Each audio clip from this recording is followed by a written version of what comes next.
Caros amigos do canal Via Romana, aqui é o professor Rafael Queiroz, quem vos fala, saudações. Bom, eu quero comentar hoje aqui algumas coisas a respeito desses primeiros atos, né, do governo Trump. Muita coisa para comentar, A gente não vai, obviamente, falar de tudo, mas pensar alguns aspectos que consideramos mais importantes. Então, para a gente começar aqui, o primeiro ponto a tratar é essa questão que alguns estão levantando aí sobre os deportados, os brasileiros deportados pelo governo americano de forma desumana, acorrentados, né, com algemas, etc., e recebendo um tratamento digno de animais dentro dos aviões, do avião que foi utilizado para deportar esse pessoal. E aí um amigo nosso, né, hoje, ele estava falando o seguinte, né, que algumas pessoas estão jogando a culpa disso no Lula, tá? Porque o Lula seria adepto de uma hostilidade diplomática para com o novo presidente dos Estados Unidos. Bom, isso obviamente é uma falácia. Tá? Primeiro porque não sou nem um pouco simpático ao Lula, então eu sou insuspeito para falar disso aqui. O Lula, acho que foi até ameno demais, disse que não quer briga com o Trump. Tá? Sendo que o Trump já deixou claro desde o dia da sua posse que a América Latina, inclusa aí a América do Sul, não significa nada, nós que precisamos deles, eles não precisam de nós. Então, ante uma manifestação dessa de arrogância, de desprezo, era esperado, seria esperado, né, de um líder, de um chefe de Estado, de um líder de uma nação que respondesse à altura. Como nós fizemos aqui no canal, dizendo em alto bom som que eles precisam sim, porque eles têm a base de Alcântara, está sob controle deles.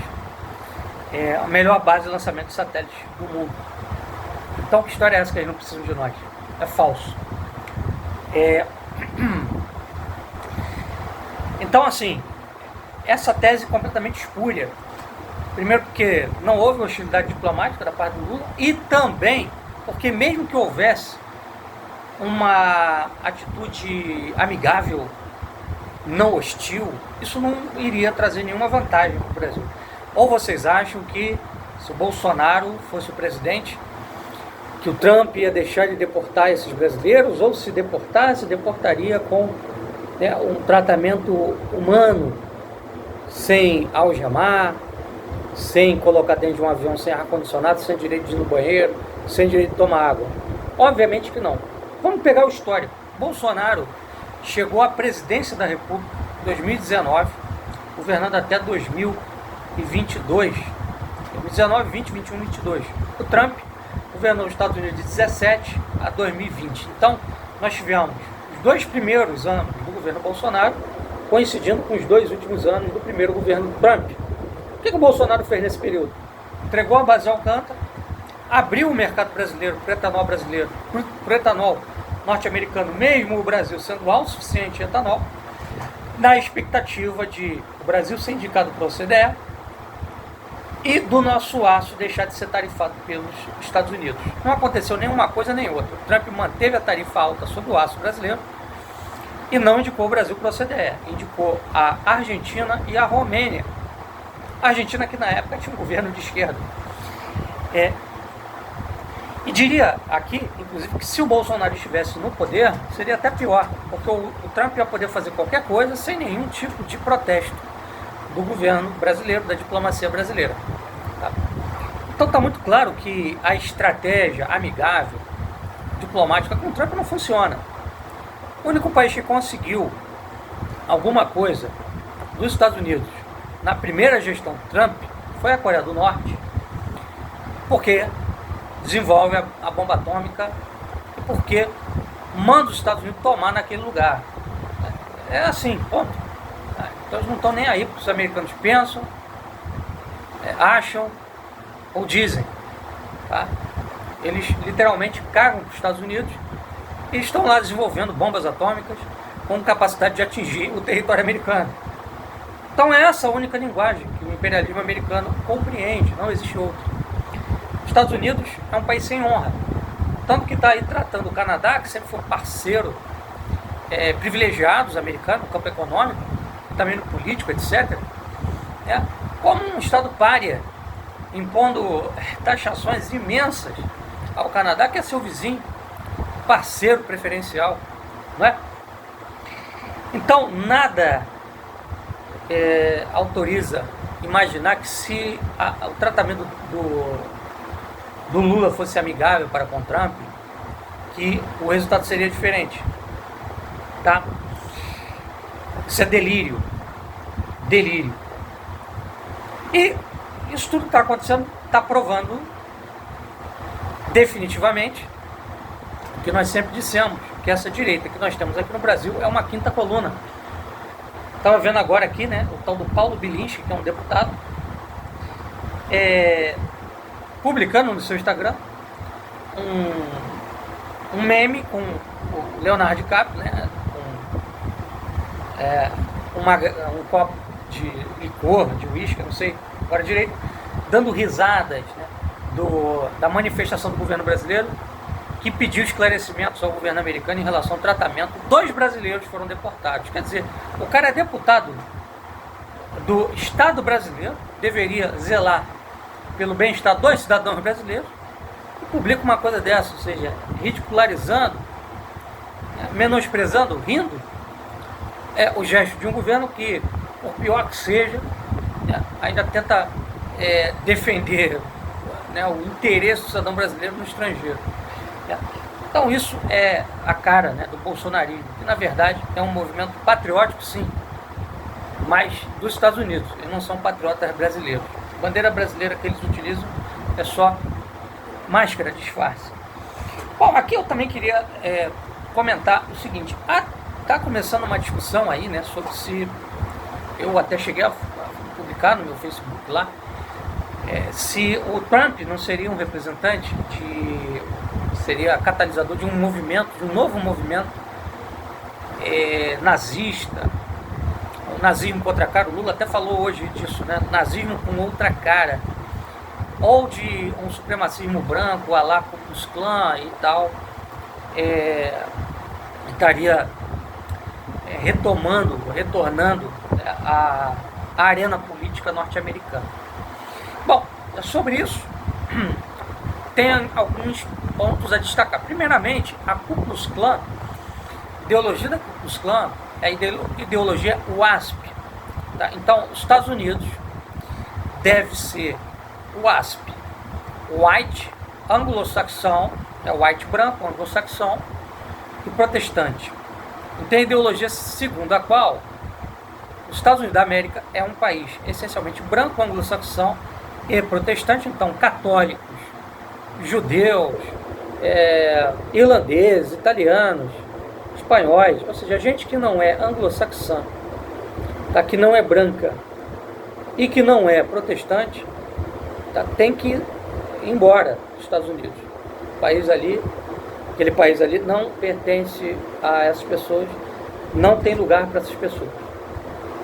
Qual a diferença entre a ideologia Ku Klux Klan e o nazismo? Tá? O nazismo nunca advogou um Estado protestante, tá? E o anglo-saxão, um Estado germânico, embora o nazismo tenha recebido apoio de setores do protestantismo alemão, tá? Ele não se configurava como um movimento de cunho religioso protestante, anticatólico, que inclusive chegou a fazer uma concordata com a Igreja Católica na época do Papa Pio XI, concordata essa que foi feita através do depois futuro Papa Pio XII, que na época era secretário de Estado de Eugênio Pacelli, cardeal Pacelli, tá? Então tem diferenças aí, mas existem similaridades no tocante à ideia de um Estado racial, ok? E também pelo fato de que na mentalidade nazista, germânicos anglo-saxões seriam parte de uma mesma civilização ariana, por assim dizer. Então existem conexões, pontos de contato e também diferenças. O que a gente está vendo hoje nos Estados Unidos?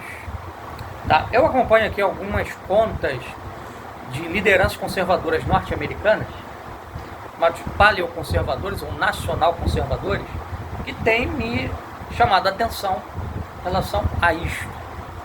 Uma dessas contas é a do líder conservador Sam Parker. Eu vou mostrar aqui para vocês. Imagino que aqui na telinha vai dar para ver assim mais ou menos o que ele fala, né? O que ele traz. Deixa eu encontrar aqui, tá? Só um instante, pessoal. A gente já vai achar. Assim, achamos. Então tá aqui, ó. Sam Parker, tá? Ele está trazendo aqui uma publicação, tem a tradução, tem o inglês e tem a tradução em português, tá? Se vocês quiserem buscar lá no X ou no antigo Twitter, é só dar uma olhada. Então o que ele diz aqui, ó, vou ler para vocês. Tá, em inglês está assim: America was altered by the Hart-Celler Immigration Naturalization Act, which opened its border to non-whites, non-Christians. In fact, Congress America were assured that the act wouldn't alter the ethnic makeup of the country or produce massive immigrant waves. Tá, o meu inglês é muito ruim, mas eu li aqui o original só para vocês terem uma ideia do que ele fala. Se alguém quiser o original. A tradução que nos foi dada aqui pelo Google, tá, é a seguinte: a América foi alterada pelo Hart-Celler Immigration and Naturalization Act de 1965, que abriu suas fronteiras para não brancos, não cristãos. Na verdade, o Congresso e a América foram assegurados, ao Congresso e a América foram assegurados que o ato não alteraria a composição étnica do país ou produziria ondas massivas de imigrantes. Mentiras, ou seja, segundo esse líder, né, o Sam Parker, os Estados Unidos, por lei, só pode ter imigração de brancos e cristãos. Então, um país white. E aqui por brancos a gente deve entender o que eles querem dizer quando eles falam brancos. Branco para o norte-americano não é qualquer um que tenha pele branca. Eu não sou branco, embora eu seja filho de mãe portuguesa e de pai cuja mãe, tanto minha avó paterna, espanhola. Eu não sou branco, tá? Eu sou latino. Tá? Inclusive, existem classificações lá nos documentos desse imigrante que diferenciam o branco do latino. O latino é tanto o sul-americano, quanto o centro-americano, latino-americano, né, quanto o europeu originário da Itália, da Espanha, etc. Tá? De Portugal, por aí vai. Latino. Tá? Também, em alguns casos, eles usam hispânico, né, para esses países de língua espanhola. Não é classificado como branco. Tá? E aí, cristãos, né, preferencialmente protestantes. Tá? Obviamente, na história dos Estados Unidos, essa linha WASP, né, no caso do protestantismo, ela foi perdendo um pouco de espaço porque foram entrando muitos imigrantes italianos e irlandeses católicos que no início eram discriminados. Inclusive, quando começou a imigração irlandesa nos Estados Unidos, tinham anúncios de empregos que eram taxativos. Aqui nós não queremos irlandeses. Tá? Italianos também eram discriminados por serem italianos e serem católicos. Por isso muitos entraram para a máfia, porque não tinham oportunidade. Mas depois da Segunda Guerra Mundial, isso daí amenizou, tanto que os Estados Unidos chegou a ter um presidente católico, foi o único, né, também. Foi o John Fitzgerald Kennedy, JFK, John Kennedy, que era católico e de origem de ascendência irlandesa. Tá? Mas uma exceção à regra, o WASP, que só 2 presidentes na história dos Estados Unidos não foram WASP, o Kennedy e o Obama. Tá? Os demais, todos WASP, inclusive o Trump é WASP também, porque ele é presbiteriano, portanto protestante, tá? Branco de origem anglo-saxã. Então o que a gente vê hoje nos Estados Unidos é o crescimento dessa galera que está defendendo isso daí. Olha, agora é o momento, com essa política anti-imigração do Trump, a gente começa a defender uma América branca, uma América exclusivamente branca, ou seja, sem latinos. E aí isso pode acabar resvalando, obviamente, na Igreja Católica, senão numa perseguição aberta e dificuldades para a Igreja, que já estão aparecendo no contexto agora de leis que foram baixadas pelo governo, que permitem captura de imigrantes dentro de espaços sagrados católicos, ou seja, a polícia invadir igrejas católicas para capturar imigrantes, porque é um absurdo, porque a igreja é dotada de imunidade da parte de Deus, né? A igreja é um espaço imune à interferência do Estado. Isso não pode acontecer de forma alguma. Então é um absurdo está acontecendo, que pode levar aí ao crescimento também de um discurso anti-latino, anti-latinidade, né?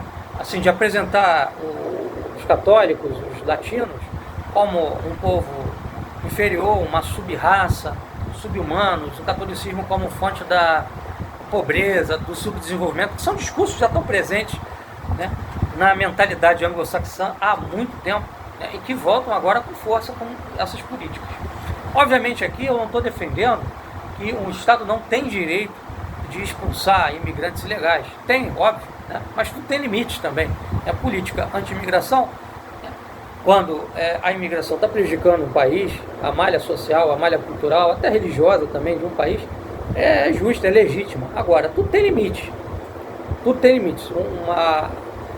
Um endosso de posições anti-imigratórias radicais pode ser perigoso por conta de resvalar para esse tipo de mentalidade, de ideologia. Tá? E aqui também, eu vou deixar um artigo para vocês lerem, interessante, que nós publicamos no nosso blog Catolicidade há anos atrás, né? Aqui nós temos que realçar também o papel da NRX dentro do governo Trump. O governo Trump é um governo com acenos tecnofeudais. Muitos homens da nova elite do Vale do Silício, do Silicon Valley, estão apoiando o governo Trump. Entre estes, Curtis Yarvin, que é um dos líderes, um dos mentores ideológicos da NRX. O que é NRX? New Reaction.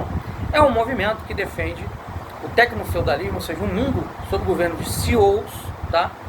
E defende que os Estados Unidos se tornem uma monarquia, né, sob a direção de uma aristocracia de CEOs, tá? E onde o presidente ganhe superpoderes. Esse pessoal é leitor do Hans Hermann Hoppe, escritor daquele livro Democracia, o Deus que Falhou, que tem posições anarcocapitalistas, tá? Mas é um pessoal que também defende a criação de etnoestados, ou seja, estados étnicos, estados racialmente puros, étnicos, puros etnicamente, tá? Então eles fazem um mix, né, de perennialismo, de évola, de neonazismo, de sionismo e de tecnofeudalismo. Então esse pessoal acredita assim numa nova era que viria através desse tecnofeudalismo, em que a humanidade seria hierarquizada a partir da raça, tá? E agora, obviamente eles não entendem raça no sentido nazista, no sentido estritamente biológico, darwinista, tá? Eles entendem raça também sob uma dimensão espiritual, dentro de uma mentalidade também evoliana, perennialista. Mas de qualquer forma, eles defendem uma hierarquização a partir desse conceito, tá? Então vou deixar aqui para vocês esse artigo que explicando a aproximação entre Olavo e Steve Bannon, tá? Que tem a ver com a penetração da NRX aqui no Brasil, que a gente já vê reflexos disso aqui, né? Esse discurso separatista radical que começou a ganhar força depois da derrota do Bolsonaro em 2022 é fruto disso. Há muitos influências que acenam para ideias que a NRX endossa, né? Que esse pessoal anarcocapitalista, esse pessoal tecnofeudal endossa. Como, por exemplo, o Renato Trezoitão, que é um dos principais nomes aí, os principais defensores de Bitcoin, anarcocapitalismo, etc. Está tudo conectado, faz parte tudo de um pacote. E esse pessoal é sionista também, né? Porque eles vêm, esse pessoal da NRX, que é um setor da alt-right norte-americana, eles veem Israel como um modelo de Estado, né, étnico, racial. Entende? Então, obviamente, nesse contexto, né, o sionismo estaria aí na cabeça dessa hierarquização. Né? Israel, o Estado de Israel seria um Estado modelo para outros estados se constituírem, e, consequentemente, a gente sabe onde isso leva, né? A um sionismo internacional, enfim, a um imperialismo sionista. Então, pessoal, era o que eu tinha para dizer hoje. Vamos acompanhando aí os fatos, os desdobramentos, e vamos ver como que esse governo Trump se desenvolve, né? Um governo que é um mix de diversas tendências e, enfim, conceitos que estão presentes ali na história dos Estados Unidos e também na história do mundo contemporâneo. E vamos ver o que vai dar isso daí. Vou deixar aqui para vocês o link do artigo do Catolicidade, e também deixarei um outro link que é sobre a visão do Curtis Yarvin, que é um desses mentores aí da NRX, sobre o que deverá ser a América do Norte depois de Trump e como que o mundo deve evoluir depois da chegada de Trump ao poder. Certamente teremos muitas coisas para comentar aqui ao longo do ano, né? O impacto do trumpismo vai ser realmente grande e a gente vai ter muita coisa para analisar. Tá? Então, um abraço a todos, até a próxima, tchau, tchau, fiquem com Deus.